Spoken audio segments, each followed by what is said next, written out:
자, 이번에는 여러분들, A대학에서 여러 가지 예비교사의 역량진단 결과를, 영단진단을 했어요. 우리가 가르치고 있는 예비교사들이 얼마만큼 수업이나 교육과정 편성 운영이나 학생 지도에 있어서 현장을, 적응할 수 있겠는지, 현장에 지금 실전 투입하더라도 바로 현직 교사로서의 역할을 수행할 수 있는지, 지금의 어떤 교사로서의 역량이 어느 정도 갖춰지고 있는지에 대해서 이제 한번 진단을 해봤는데, 그래서 이를 바탕으로 해서 이제 예비교사들에 대한 교육과정을 재구성해야 되겠다. 개선을 해야 되겠다. 사범대나 또 여러 가지 교직 과정에 있는 학생들의 현장 적응력을 또 여러 가지 교사로서의 역량을 갖출 수 있도록 있는 교육과정 운영을 개선해 봐야 되겠다 하는 내용들 여기 제시해 놓은 거예요. 그러면서 동시에 이제 이렇게 생각하면 돼요. 아, 교사들은 교사가 되기 위해서 또 현장에서는 이러한 부분들을 지금 요청하고 있구나. 이런 것들을 반대로 생각해 보시면서 여러분들 지금 자기의 수준이 어떤지 이런 내용들 내가 파악하고 있는지, 현장에 바로 투입되더라도 이러한 능력들을 여러분들 수행할 수 있는지 이런 부분들을 한번 여러분들 생각해 보시면서 해보시는데, 특별하게 이번에는 얼마만큼 학습자들을 이해하고 이들에게 대해서 학습지도, 생활지도, 상담, 진로교육을 제공할 수 있는지 이 부분들을 좀 초점을 둬서 한번 제시를 해볼 거예요. 그러한 역량진단 결과의 첫 번째가 뭐냐면, 효과적인 교육과정 편성, 수업 설계 및 생활지도를 위해 개별 학습자 특성을 이해하고 분석할 수 있는 능력이 낮다.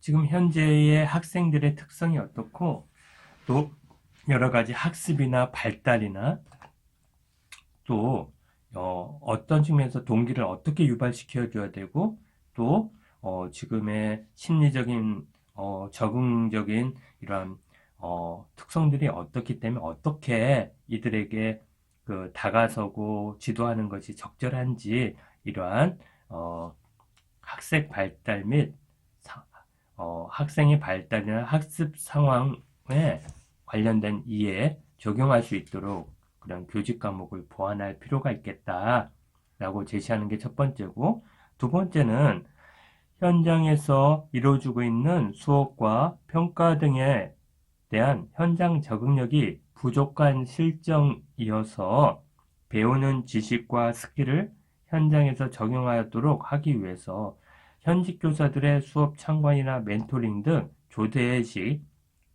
훈련 프로그램이 도입될 필요가 있다. 비코스키가 얘기했던 비계 설정을 하고 여러 가지 코칭을 해주고 멘토링을 제공해주는 조나센의 그런 방식에 있어서 현장 교사와의 연계가 필요하다라는 얘기를 여기서 지금 두 번째에서 하고 있는 겁니다. 자, 이러기 위해서 어떻게 해야 될까요? 그러니까 예비교사 관점에서 현직 교사들의 멘토링을 받아야 되지만, 또 역으로 생각하면 동료 교사들이나 수석 교사나 이러한 측면에서 어떻게 동료의 코칭을 받고 또 동료들에게 어떻게 보면 배움의 공동체에서 통일하고 전문성을 신장할까, 이런 얘기가 되겠죠.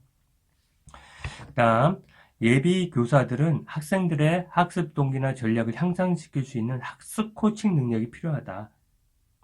그러니까 학습 동기가 무엇이고 어떻게 향상시킬 수 있고, 또 학습 전략이 있어요. 여러 가지 뭐 인지적인 전략, 정서적인 전략, 이런 부분들이 어떻게 이런 전략들 알아서 어떻게 학생들을 학습 전략, 학습 성취를 향상시킬 수 있는지, 이런 부분들에 대한 능력도 필요하다.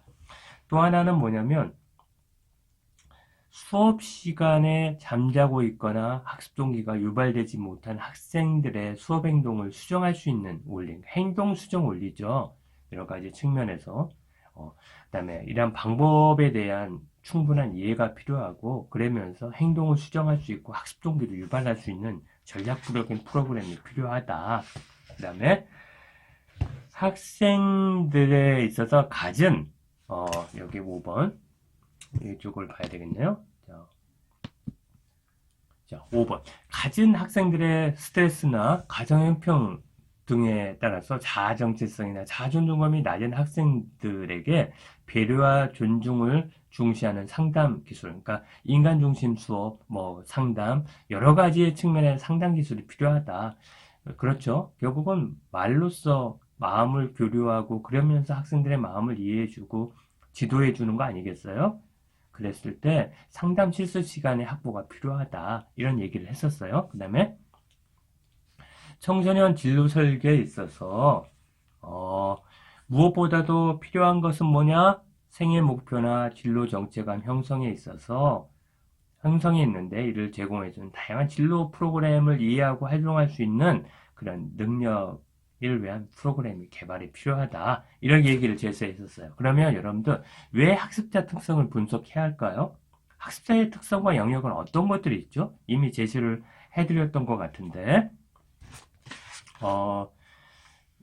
여러 가지 측면에서 학습자 특성은요, 학습자들이 현재 가지고 있는 발달적인 특성, 학습 상황, 수행 기능, 선호 경향, 태도들을 탐색 분석하는 것이에요. 그래서 학습자에게 가장 적합한 교육과정, 기술학습 생활지도 방법이 어떤 것들이 있고 그 프로그램을 어떻게 제공해 주는 것이 좋은지 또 이러한 프로그램들이 적절하게 학습자 관점에서 굉장히 그 효과가 있었는지를 판단하기 위한 학습에 의해서 학습자 특성이 분석이 필요한데 일반적인 특성, 나이, 가정 배경, 성별, 뭐 언어, 기억력, 뭐 사고력 이런 것들이 일반적인 측면이면 학습자 측면은 학습 전략, 학습 스타일, 동기, 그다음에 뭐 효능감, 얼마만큼의 자기주도 학습 능력이 있느냐 이런 것들 얘기하고요. 정서 측면에는 성격, 통제, 소재, 정서지능, 불안감, 행복 등 이런 것들이 이제 측면들이 있고 그다음에 또래 관계가 어떻다, 사회적인 기술이 어떻다 이런 것들을 하기 위해서 필요합니다. 이런 학습자 특성의 분석이 실시될 이유는요.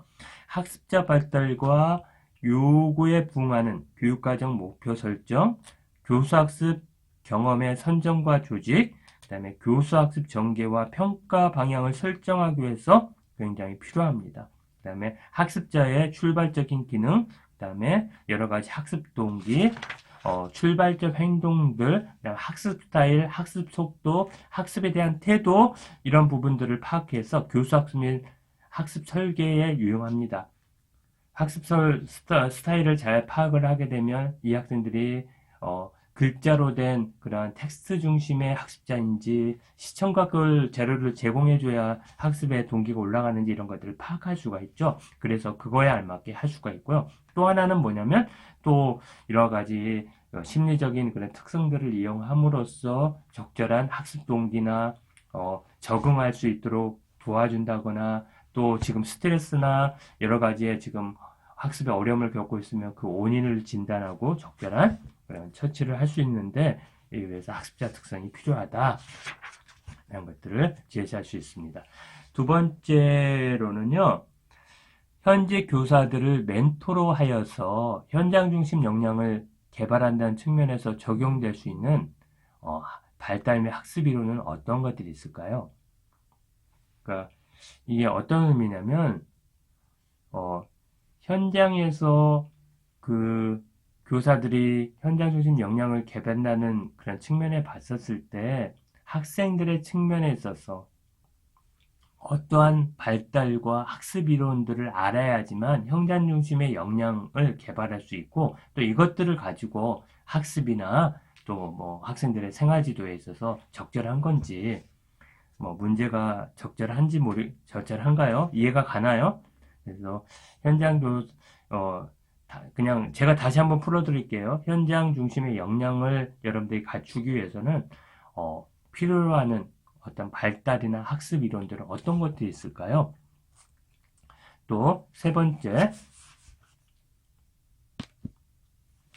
학생들의 학습 동기나 학습 수행을 촉진할 수 있는 전략들은 어떤 거냐? 다른 얘기를 하면 학습 전략은 어떤 것들이 있고 어떠한 그런 요인들이 있고 이것들을 어떻게 활용해야 학생들의 학습의 수행이나 성취를 높일 수 있을까요? 그런 부분들을 여러분 학습 전략을 알고 있느냐? 그 다음에 수업이나 학급 생활에서 학생들의 행동을 수정하는 원리와 방법은 어떤 것들이 있을까요? 여러분들 행동 수정 원리 여러분들 좀 알고 계셔야 됩니다. 그 다음에 학생 상담을 위한 효과적인 기법이나 방법은 어떤 것들이 있을까요?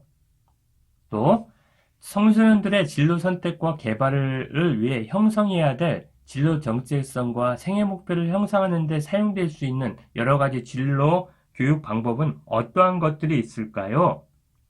이런 것들을 여러분들 한번 이해를 해 보시기 바라고요. 발달적인 특병에서 학생들의 그러한 그 발달 이론을 보면 피아제 이론, 비코스치의 근접 발달이나 스캐폴드 이거 이제 이번에 시험에 나왔던 것 같은데 비코스키가 그다음에 에릭슨의 자아 정체감 이런 부분들을 알아야지만 학생들을 효과적으로 이해할 수 있고 현장에서 학생들을 이해하고 수업을 설계하고 하는데 도움이 되지 않을까. 그다음에 반두라에 있어서 관찰학습과 자기 효능감 그다음에 이런 정도는 여러분들 이해를 하셔야 되고요. 학습적인 측면에서는 학습 스타일이 있어요. 학습 스타일에 있어서는 여러 가지 어떻게 학습 정보를 처리하느냐, 어떠한 자료와 어떠한 정보들을 제공해줘야 학습자들이 제대로 기억도 하고 제대로 학습의 동기를 유발하면서 동기를 가지고 효과적으로 학습하는가 이런 측면에 있어서 예를 들자면 뭐 이제 그런 것들을 파악하는 건데 예를 들면 시각적인 정보, 언어적인 정보를 제공해 주는 어떤 정보를 가지고 더 학습을 이렇게 선호하느냐 이런 것들도 있고요. 또 하나는 뭐냐면 순차적으로 그러니까 수업의 내용을 논리정연하게 그러니까 뭐야 학습의 계열에 맞게 단계적으로 제공해 주는 게 좋으느냐 아니면 전체적으로 포트폴리오든 여러 가지 프로젝트 학습하는 것처럼 전체 주제를 전제해놓고 관련된 자료나 정보들을 제공해 주면서 자기가 재구성할 수 있게끔 전체적으로 정보를 제공해 주는 것이 적절하냐 뭐 이런 것들이 이제 학습 스타일이니까 한번 찾아보시기 바랍니다. 그 다음에 뭐 예를 들면 장 독립성, 장 의존성 뭐 이런 얘기도 있고요. 뭐 어떤 사람은 숙고하고 어떤 사람은 아주 감각적이고 어떤 경험 뭐 이렇게 하는 부분도 있고 외향적인 사람 또 내성적인 사람 이에 따라 가지고 학습의 방법은 막 달라진다는 거 이미 얘기 드렸을 거고요. 그다음에 학습 전략이 있어요. 학습 전략. 학습 전략에 있어서 여러 가지 동기적인 측면, 학습 전략적인 측면이 있는데 예를 들면 어떤 면에서 내재적인 목표 지향을 갖고 또 어떤 가치에 대한 가치를 부여받으면서 효능감을 가지면 아주 적절하게 학습에 도전적이고 적극적으로 할 수 있는 부분들이 있죠. 또 하나는 뭐냐면 학습 전략인데요. 인지 메타이즘. 뭐 어떤 것을 반복적으로 한번 계속 말해본다거나 여러분 시험 보면 계속 외우려고 반복적으로 목록이나 개념이나 뭐 이런 것들을 외우잖아요. 그 다음에 또 하나는 정교화, 바꿔쓰기, 요약하기, 노트 필기나 이런 것들, 조직화하기, 비판적인 사고하기, 메타인지 가져보기, 뭐 여러 가지 노력, 여러분들 이제 어떤 일을 굉장히 흥미롭게 하다가 굉장히 지루해지면 또 이것들을 참 마음을 잡아보게 잘 조절해가지고 노력들 다시 마음을 새롭게 해서 새롭게 노력해보고 동료 학습해보고 도움도 청해보고 등등등 해가지고 여러 가지 측면에서 학습을 촉진하잖아요. 그래서 학습 전략이 무엇인지에 대해서 여러분 찾아봐서 공부를 좀 한번 해보시기 바랍니다. 그 다음에 여러 가지 이제 것들이 있죠. 여러 가지들이 있는데 여러분들 이제 뭐 요 정도로 학습적인 측면을 제거할 테니 한번 찾아보시기 바라고요. 그 다음에 생활지도는 뭐냐면 가이던스라고 하죠. 학생들을 올바르게 이해하려고 잠재력을 발견해서 도와주도록 하고 스스로 문제를 파악해갖고 문제 해결을 할 수 있도록 도와주려고 하는 게 생활지도라고 얘기했고 생활지도에는 조사활동, 정보활동, 상담활동, 정치활동, 추수활동이 있는데 조사활동은 여러 가지 측면에서 자기 이해도 돕도록 뭐 학습자 개개인의 특성들을 이해하는 여러 가지 조사활동이 있죠. 그 다음에 정보활동은 각종 필요한 정보들을 제공해 주는 것이고 상담활동은 어떤 면에서는 상당히 학생들의 문제 해결력, 지금 상황을 파악해서 정신건강을 향상시킬 수 있도록 들어주고 또 필요한 정보를 제공해 주면서 의사결정을 할 수 있도록 도와주는 활동, 그다음에 정치활동, 진로나 적성에 맞게 여러 가지 진학지도, 취업지도 뭐 이런 것들을 하는 것들을 정치활동이 나오고 추수활동은 이미 지도받은 학생들이 향후 어떻게 적응하고 있는지를 파악하는 게 추수활동이라고 얘기했어요. 상담에는 가장 중요한 게 상담 과정에는 신뢰 관계를 바탕으로 해야 되고 전적으로 내담자의 견해나 태도나 가치에 대해서 수용해주고 인정해주려고 해야 되고 긍정적인 존중을 해줘야 되고 공감적인 이해를 해줘야 되고 솔직해야 되고 이런 측면들을 갖춰야 상담이 잘 된다고 얘기하고 상담에는 여러 가지 인간중심 상담과 행동주의 상담이 있는데 인간중심 상담은 칼 로저스에 창안된 방법이고 인간적인 성질이나 자기 실현을 추구할 수 있도록 내담자에 대한 긍정적인 존중, 공감, 이해 이런 부분들을 제시해야 되고 행동주의 상담은 상당 부분 분명히 지금 문제를 정확하게 인지하게 만들고 정확하게 이것들의 문제가 뭔지를 명료하게 분석해서 어떻게 보면 제공해 주면서 행동 수정을 하려고 하는 이런 부분들이고 행동 수정에 있어서는 여러 가지 방법들이 있다 그랬어요. 차별을 강화한다는 거. 예를 들면 차별 강화 같은 경우는 학생들이 보이는 여러 행동 중 목표라는 행동만을 선택하여 강화하는 거예요. 수시로 자리를 뜨고 돌아다니는 학생들에게 있어서 제자리에 앉아있을 때 강화해 주는 거. 그다음에 행동 조형, 프리맥 원리. 학생이 좋아하고 빈번히 하는 활동이 무엇인지를 했다가 좋아하는 활동을 허락해 줌으로써 해야 될 일들을 하게끔 만드는 거. 프리맥 원리. 이제 예를 들면 수학 공부가 잘 안 하는데 딱지치기를 잘해. 그러면 딱지치기를 해주게 하면서 수학 공부를 유도하는 거. 그 다음에 토큰 강화가 있고 용환법이 있고 이런 것들. 그 다음에 바람직하게 하지 못하는 행동을 약화시키는 방법으로는 소고, 타임아웃 이런 것들이 있다는 거. 여러분들 그리고 여러 측면에서 진로 지도에 있어서 홀랜드의 그런 검사, 그 다음에 또 뭐가 있어요? 여러 가지,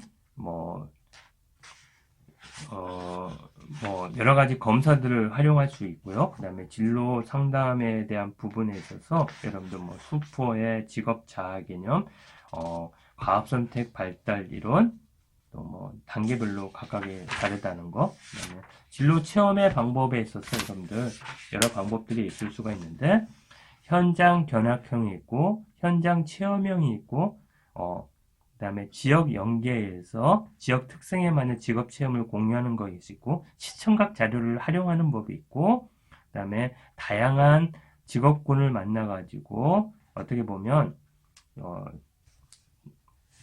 직업인들을 초빙하여 어떤 특강을 하는 경우가 있고 그래서 이러한 진로의 효능감도는 또 어떤 모델링을 제공해 줌으로써 어떤 체험케 하는 그러면서 자기의 진로 정체감을 형성해 나가도록 하는 이런 측면들이 굉장히 중요한 부분이다 라는 것들을 여러분들 제시를 해주고 싶고요. 그 다음에